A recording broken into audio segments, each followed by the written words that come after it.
adding up each year's deficits between what the government spends and what it raises in taxes. The important thing to understand about this, though, which many people don't, is that this is very good for corporations and the rich for as long as it lasts. Why? Because when the government borrows, who does it borrow from? It borrows from corporations and the rich. Nobody else has money to lend to the government.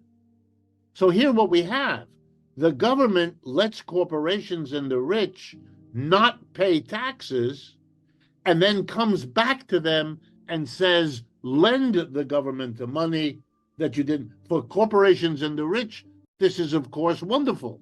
Instead of paying taxes, say goodbye to your money, they get to give the government a loan, which the government will pay back plus interest on the loan.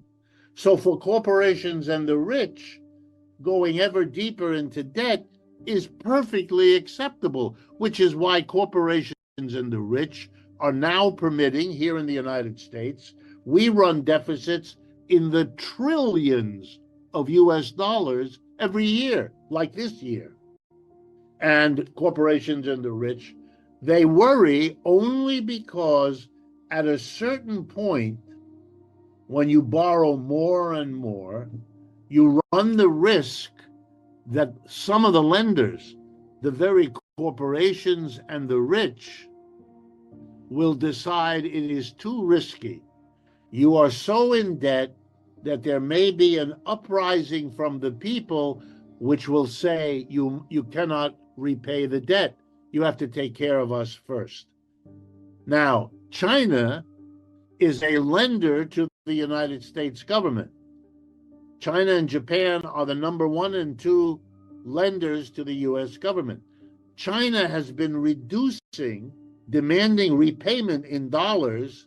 It has been reducing its holdings of US debt by hundreds of billions of dollars over the last few years. This is an important sign that in China, too, there's the beginning of the worry that the debts are going up so fast that you're getting closer to a crisis when the mass of people say, we will not continue to pay the taxes, you need to repay the debt, which you only got because you weren't willing to tax corporations and the rich.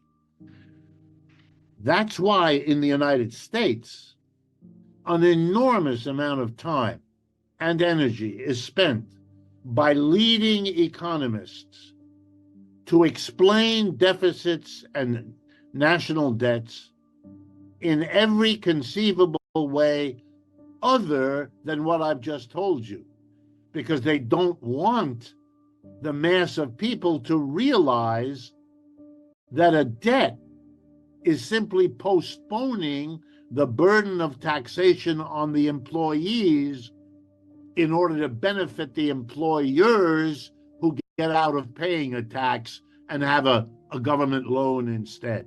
If the mass of people understood what I've just told you, then they would not allow this kind of deficit spending, and they would demand that taxes be raised on corporations and the rich because they have evaded their share of taxes for many years, and because they are the richest and therefore most able to pay to get out.